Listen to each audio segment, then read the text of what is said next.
Now let's talk about something a little bit different. Let's have Ronen on stage. Of course, you. Let's get you here, even though we're late now. So let's hear it for Ronen, which is going to talk about us. I already forgot it. What does it mean to own the Metaverse? Yes, what does it mean to own the Metaverse? Let's hear it for Ronen. So first of all, John, thanks for having me. Thanks for being here. Thanks. But you were in Greece, right? I was already here, Yeah. I was thankful enough to be married to a Greek wife.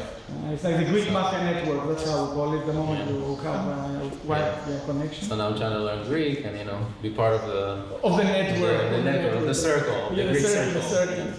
And thanks for everyone for coming, being here on Sunday night. That means a lot. It means you already have a promised future, in my opinion, if you spend your Sundays like hackathons and events like that. So thanks for coming, and thanks for hosting it. Of course. So let's talk about, before talking about Metaverse, tell me a little bit about how did you get into crypto? I know there's a very interesting and painful story, an interesting story. So yeah, tell me a little bit about how you ended up in crypto, Metaverse, and all. Yeah. So I got into crypto back in 2015. It was like somewhere after the Cyprus crisis, where the banks decided to haircut 10% of people's bank account. And in my opinion, I was like, this is like totally messed up. I was like, I can't believe this is like reality. And then the same thing that happened in Greece and all the recession. And in my opinion, I was like, we need to figure out how to disrupt these banks because something is like completely flawed here. But I didn't know how. I was like, I started researching fintech. I started researching, I got into the Bitcoin, and then actually I was reading about it in class when I went to Berkeley, and this guy came to me after class and said like, oh, I saw you reading about Bitcoin. And I was like, what? How did you know about this? He's like, oh, I saw your computer. And I was like, why are you looking at my computer? He was like, yeah, but he's like basically saying like he's been like a massive like a Bitcoin trader for the last 3 years. So then we got connected, and then I went to the rabbit hole with him. And then move forward. I started this UC Berkeley blockchain organization that had about 300 students back in 2016-17. That grew like way beyond what I expected. Now I think this like student org is managing a couple $1 million in crypto assets. Nice. Like validating and doing all this like crazy crypto staking stuff. I didn't take anything with me, and I left, but I'm super happy that I worked for them. And then I started a fund. So I raised a fund in 2018, a crypto fund. We raised 30 million to invest in blockchain and privacy preserving technology. So I think privacy is super underrated. I think they usually say that like investors are never wrong, but they're too early, right? So I think like we're too early, but I can make a case here to anyone who's like not sure why privacy is like an issue. Mm-hmm. I think Europeans understand that, maybe Americans not as much. But yeah, if anybody on Ethereum here? Remember? Yeah. We can go after that. Remember. If you want Ethereum today, basically it's like saying I'm willing to put my own personal bank account in the public and show everybody what I own, how I spend, what I do with my money, and I think for crypto to get to real mainstream adoption, it needs to have some privacy protection. It might be like maybe privacy by default, but then an opt-out, right? So like you can opt out to show what you have if you want, but by default it's secure and private. So then you can, it has to be like cash, right? At the end of the day, to actually transact with it. So. And that's an interesting subject because we're talking with a company to try out the NFT ticketing system that we built for the event, and they were like ecstatic with the fact that they can see what's your wealth when you buy the ticket. Like you buy the ticket and they can see like, you use the same address. Okay, that's how much money you have. This is what are the things that you're buying. So the perfect customer. Like you don't even need Google Analytics anymore. They know exactly if they should keep targeting. So on one hand, it's great because once I have a list of a bunch of people that went to your address, right? Like if you give me a list of all the addresses that people that attended here, then I can go now sell them something else. So there is a benefit of that, but I think from a user perspective, it's like, I would hate it. It's like, I hate when people send me email that I didn't give them my email. So like imagine when it comes to like real money, right? Like people actually have access to your like bank account, how much you own, and like the problem is that most individuals are not going to be sophisticated enough to actually realize, well, I should maybe sign with a different address, so that it's not associated with all the rest of my DeFi staking or whatever else I do, right? And like that was an example. Like I remember I invested with my friend once, like it was a couple years ago, and he's like, yeah, just send it to this address and then we can invest together. And then he comes back to me and he's like, oh, I didn't know you have so much X and Y. And I was like, wait, what? Like, how did you, what? Wait, what? And then like, he's like, yeah, I mean, you show me that, like, you basically send it from your address and I can see everything that you've done basically since that address was created. So yeah, like that was like a switch moment for me. And now the NFTs is a little bit worse because let's say your address is anonymous, people they don't know what coins you have and when you send the money, but now if they show that you have an NFT and they go to OpenSea and see the NFT and all of a sudden you have username Jon V. They're like, okay, so that's John's address, so we know exactly. Well, and you proactively actually put your name on that address. So you literally know everything. So that would be a little bit difficult figuring out, but we need to figure out ways to protect the address, the community. Yeah, I mean, I think there's a lot of privacy technology that's coming up. I think the privacy tech that's been worked on is just very hard to do. It's involved like a ton of cryptography and ton of like super low level technology to just like not many people have the know-how to build it, right? So I think that's why it's taking longer than we thought. Like that's what, I mean, Ethereum was created in the way it's created because like it doesn't provide privacy, and I think that was like a feature. They didn't think it's going to be an issue. But I think the next generation of blockchains, in my opinion, will have either the next generation of blockchain or the layer 2, so like the things that are building on top, will provide that like privacy as an option. Has anybody from the audience ever thought about like whenever you send money on, where the moment that you got the ticket, that now people know who you are, or how much money you actually have? Has anybody from the audience thought about it and be like, hey, what's happening here? Because I start thinking more actively about it when a friend of mine told me like he couldn't buy the ticket, and I saw that the transaction failed because he put like too little gas, and then I backtracked and figured out who that person was from the transaction. So I'm like, so you could definitely find a lot of things about a person, especially if he has an old address and bought and sold a lot of stuff. And then it's very difficult to escape because you create a new address, you send money from your previous address, and then that's it. You're connected. You're connected. It's crazy. Yeah. So it's actually a fancified linked list. Yeah. So if you think about it, like everything applies. Yeah.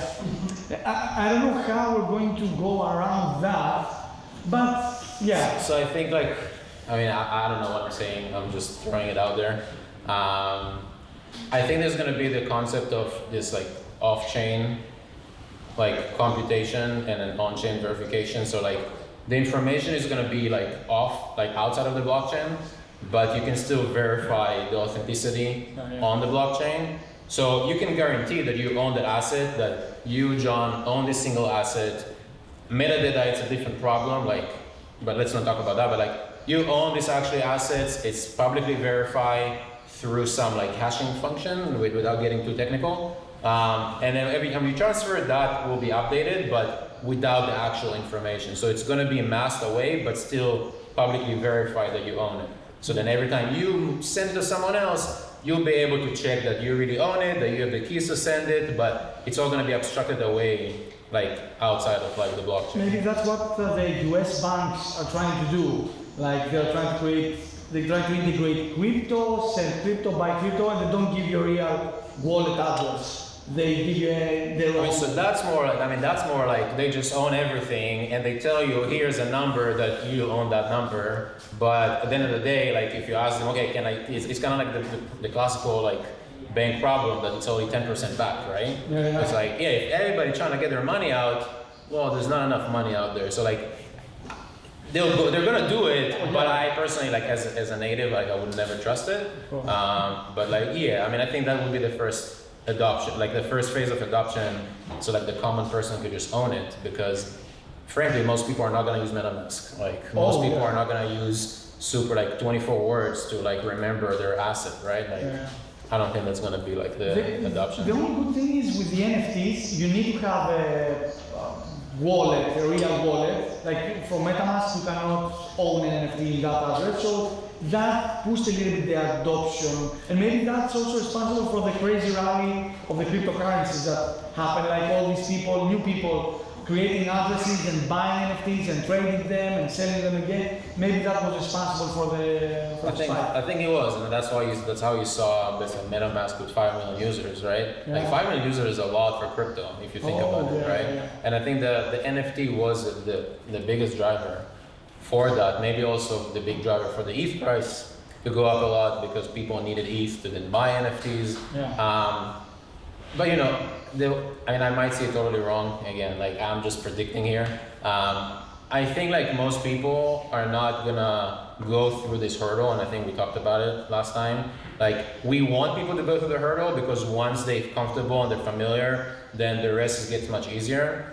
But I'm also like kind of worried that like that hurdle is so big that it just like stop people from actually adopting. Yeah. So I think, in my opinion, there's gonna be this two avenues. One is like maybe the super young people that, you know, familiar with, you know, like more familiar with the internet, familiar with like games and digital assets and stuff like that, right? And like they're much more comfortable getting to technical, downloading MetaMask, etc., going that route, right? And then there's the mass, which is basically maybe 25-year-old and up, which may be less technical and not too familiar, and they just want the like simple experience of like an e-commerce, right? They go in, they're buying something cool, I have it. Then there's an option for them to move it to an asset. Once they get into the rabbit hole, they try to figure out how Ethereum work and how what a Polygon work, whatever chain you want to like move your asset into and use it. So there's going to be a migration to be able to own your assets, but initially it's going to be custodial because that's the best user experience, right? And that's how you get like billions of people adopted, and then eventually like there is like I actually want to own the assets because if I don't own it, it's not really mine, you know? cannot trade it. So it's also the speculation. Like it's not about only the custody, because some people are like, I don't care if I really own the NFT. But when you cannot trade it, you're like, okay, I bought it to trade it. Yeah, but what if you can trade it on the same platform that you just bought it? Of course, Nifty Gateway, or even like NBA Top Shot. Like NBA Top Shot was actually the catalyst for NFTs.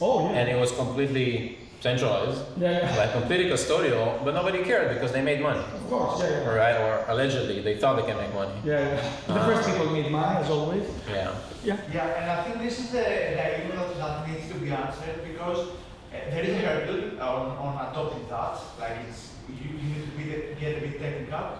And my feeling is that a bank or a centralized authority like Google will remove that hurdles and make it like drive adoption, but at the same time make it less decentralized. I agree, and like I'm taking the more decentralized route, but I also know that like if you think about how the internet adopted over time, like we always had this vision of like freedom of speech. You can write anything, you can say anything, you can do whatever you want, right? And like the early internet like evangelists pushed to that extreme, you know, freedom, right? But then we met somewhere in the middle. Right, we're like China is not really like freedom of speech, but America is, and like there's still some censorship when it comes to social media, but it's still better than it was before.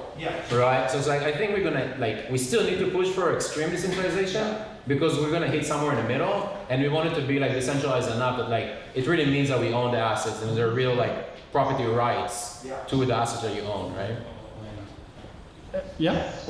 Good question. What do you think of side chains like Secret Network or Forte that provide security and privacy in these transactions? And since we are talking about this, the question to Jon, we now have our MetaMasks. What are you going to do with it? You want to answer and then I'll think a good question? What do I think about sidechains?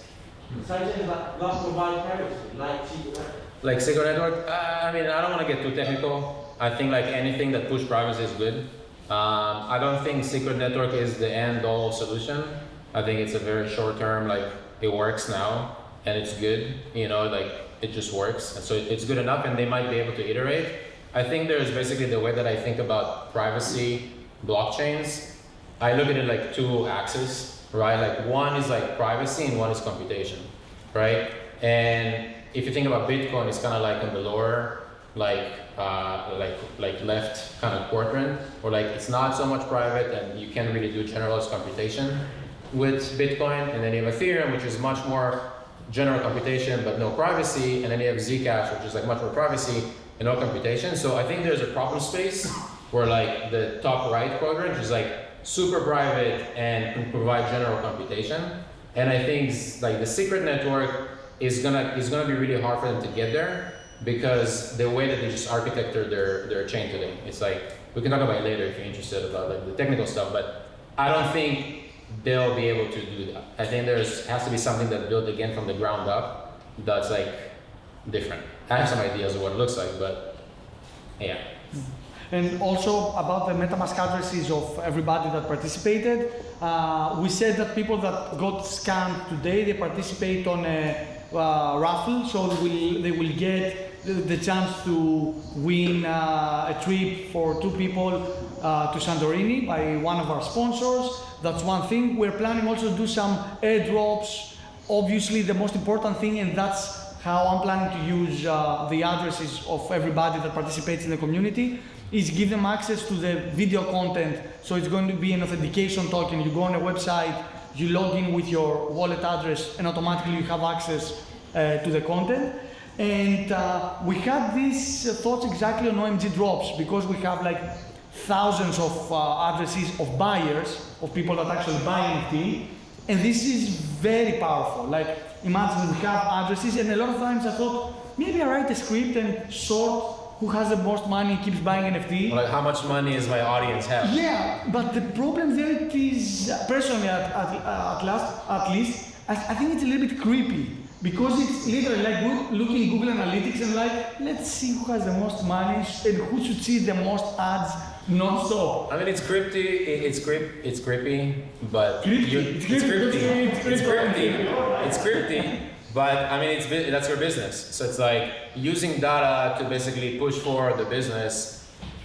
I mean, that's what businesses are gonna do. So it's like, if you assume this is not gonna happen, like you're assuming wrong, because businesses are doing it and they're gonna look at data and like, it's all public. So it's like, they should do it. Like, you know, like, I mean, I hate it, but they're gonna do it. Of course. So, you know, when you invest or you send, like, just keep in mind that everything you do is public and can eventually be associated back to you, whether it's you by mistake doing KYC with that address to do something in the future, or whether it's,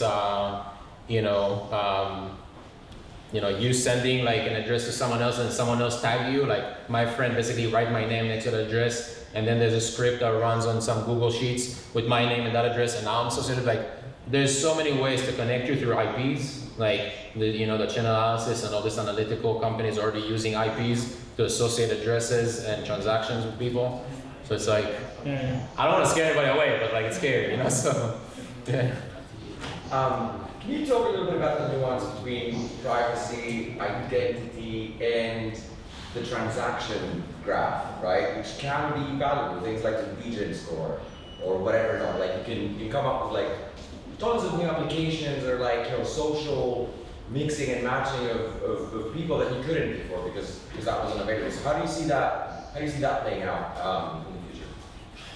And that's a good question. I don't know.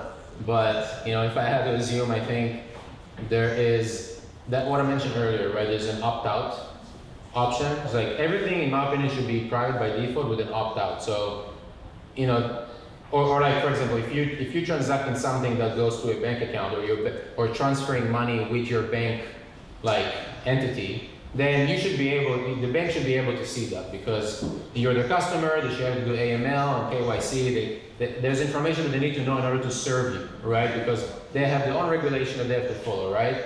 But when it comes to things that you don't need to share this information, like if I send you money, just me and you need to see that transaction, right? Not the rest of the world, right? Like the bank doesn't need to know that I just sent you money, right? So in that situation, then it's an opt-out. Same with identity, right? You have I mean, you can say you have your real identity, but I think it's already happening now, so I'm not making this up, but like synonymous identity, it's something that is gonna become more prominent. Like everybody has Instagram, right? That's pretty much synonymous or can be synonymous. Anybody has Twitter, that way it's synonymous, right? And like eventually this identity will become what we use like to interact on a day-to-day, whether it's in your game, whether it's with your social circle online, whether it's, you know, whatever, to sign up for new services, it's gonna be either an NFT that represents your identity or a username that represents your identity, but it's gonna be synonymous, it's not gonna be really you, right? But you're owning the keys and signing with that transaction give you your identity. So it might be synonymous or it might be like completely private that you can just sign to receive the service without actually them knowing who signed or what the identity that signed the transaction, right? So I think like that's kind of where it's going, in my opinion. So you mentioned before that you see something meeting in the middle between decentralized custody and centralized. So how do you see that playing out? Like my idea is that this will become far more easier when biometrics are more, like there are better wallets that can connect, because the private keys are the biggest issue. Passwords are also kind of an issue in the centralized direction, so we need like clearly maybe biometrics would make that much easier. Biometrics is another crazy, like, scary issue too, because I mean, I think it's kind of going that way. I mean, if you're seeing governments, they're basically adopting biometric passports, right? Like I personally, like, I'm just not willing to like adopt it, but I think at some point, just like, you don't have a choice, right? I don't know if biometric is gonna be like on your app, like with your phone. I mean, across everyone. I think now you have like fingerprints. Some do like eye scans. Like some services do eye scans, which that's also scary. I don't know exactly how it's gonna work out. To be honest with you, like there's somewhere in the middle. I think most people are comfortable with their face being scanned today. You know, if you have a bunch of verification apps and KYC apps that, you know, when you want to get services to like a bank, I think the next evolution of banks, like neobanks today in America, for example, you don't even go to the branch. Like you just like scan your face, you upload your passport, and you put your social security number, your AMCA, whatever that is, you know, and then that's it. You have a bank account, right? And they can verify you with your face and whatever, like a proof of residency, right? And from then on, that's your identity, right? So maybe if you'll be able to, a lot of people adopting this type of identity, and there's going to be a centralized entity that allow people to basically use that, like take that identity away, so what's called like decentralized identity, then the problem with that is like you still have to trust someone centralized like a bank to issue those decentralized identities, that then you can take that to other services, like a game or another, like a loan from a different entity, or you know what I'm saying? So like there has to be like an onboarding process, and that's why I think to be completely decentralized, it has to be crypto native. But we live in a physical world, so you need to have the connection between the physical to digital. And once you get there, then everything can become only digital, right? But we're like super far away. So you don't think that like decentralized identity and biometrics purely decentralized in the way that like biometrics are stored in a private way, maybe ZK? I mean, you can, right? Like let's say you take biometrics, hash it, ZK, prove it, create like a credential on the DID, right? But then who's verifying that you is you, that this biometric is attached to you? So like, you know it's you, but I, as a bank, I cannot trust that you said it's you is actually you, right? I need someone that I trust or trust myself to verify it. And then once I verify it and I said, okay, you got whatever, Alpha Bank stamp that this is Yanis because I checked everything and I said this is Yanis. Now Yanis can take that identity to anywhere else because everybody else trusts Alpha, right? Jon? So, do you have any concerns about using existing private services, like, for example, in terms of regulation and future stuff, like, could that be considered criminal for just using Tornado Cash, for example?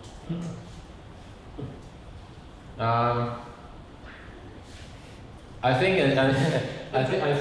like virgin coins, what they call virgin coin, basically coins that may be minted and never been moved from the address, like a Bitcoin that was minted in 2011, 12, 13, and never touched will have a premium at some point, because I think with time everything is going to get tainted one way or another, and so these virgin coins will have like a premium, but then there's gonna have like the biggest market is gonna be like tainted or something that went through like maybe not the cleanest thing, but was like clean enough from like a risk perspective that the average consumer is going to adopt. Or maybe someone like Fidelity is gonna say, we're gonna start a mining operation, or whatever entity is gonna start a mining operation, and they're gonna make sure that everything that they minted moving forward is just all super clean.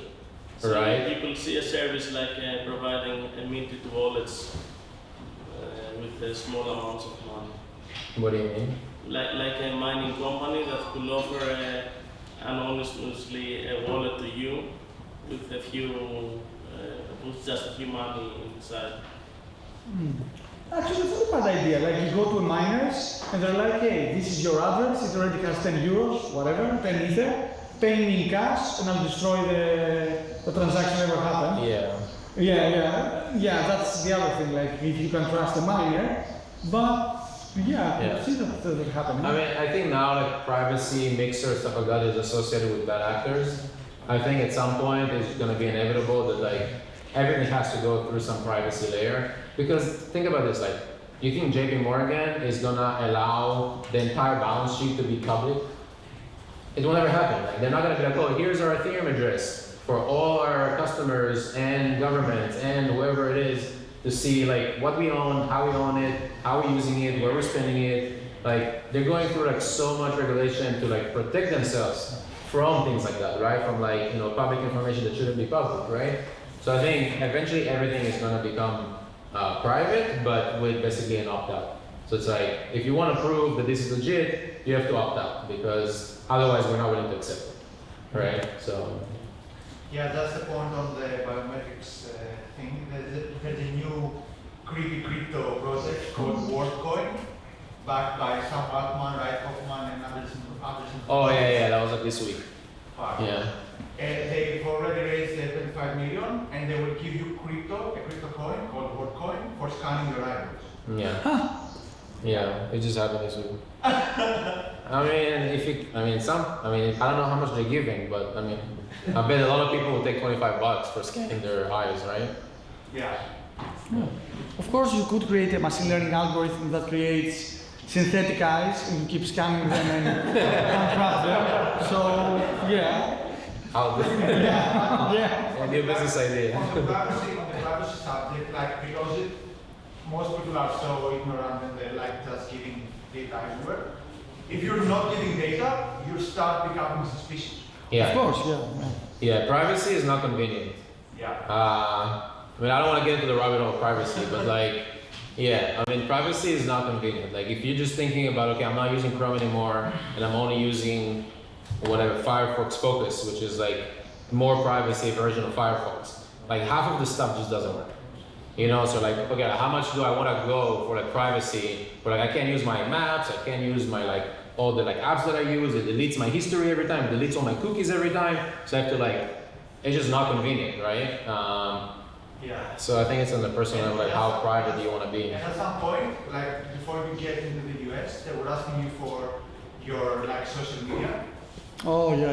Yeah, and if you say I don't have social media, then maybe you're suspicious. I don't know. Yeah. If it was off the record, I'll tell you what happened in the US, but Sure, yeah. after. Yeah. It's on the record, it's on the record. One more question, sorry to interrupt, about the privacy. I think the whole point of blockchain, the decentralization, is not the privacy. So when, let's say, government has some digital currency and we know where the money are distributed, I think it's the best case because we don't know, we're not knowing a lot of things that where our taxes are going, our money are going. So maybe the privacy thing is not the best thing, from my opinion. Second question I want to do is about the debt. You speak before a little about the debt, the decentralized finance. What's your opinion on this, and why should people stay, let's say, for a very more compatible project with the ARC20 token? That, let's say I'm an investor and I want to stake my digital assets. Why to store my assets? Let's say on Ethereum. You mean like where do you store them? Why to store them? Because Why to put it on Ethereum? not especially in Ethereum, maybe in a project that gives us an interest of, let's say, 5, 6, 7%. Like in the old times where banks give an interest back to the investor and things like that. It was something that's very exciting for the future to stake your investment tools, passive income or something like this. Something very interesting. Yeah. So like how many people are familiar with DeFi? Like most people.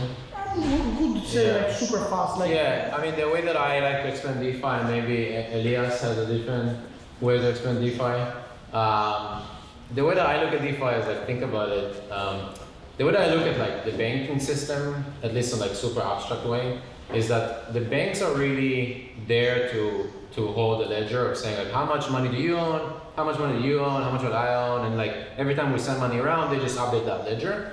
And because they own that ledger, then they can build financial products on top of it, like lending, like borrowing, like mortgages, like whatever, right? And because they hold the entire capital, right? Where blockchain or Ethereum or Cardano, whatever, blockchain is basically, it's taking that skeleton of saying who owns what, and they're open sourcing it to everyone, so then everybody can build these different financial products on top of it that not just banks have access to, right?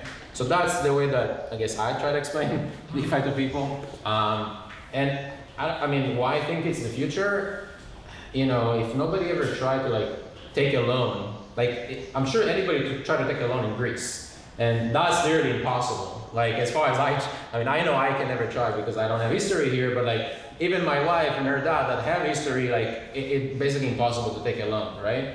In crypto, which obviously is not mature enough yet, but if you have some capital, like if you can prove that you have $100, you can take a loan of like $50. And it takes literally like 10 minutes, like 10 minutes if you don't know anything, if I show you, right? Like once you know it, it's like 30 seconds to take a loan, right? So I think the concept of like how money is gonna move so fast in the future and borderless, that like you can take a loan from anyone else in the world. You don't have to go to your local bank to take a loan anymore. You can just take a loan from anyone in the world.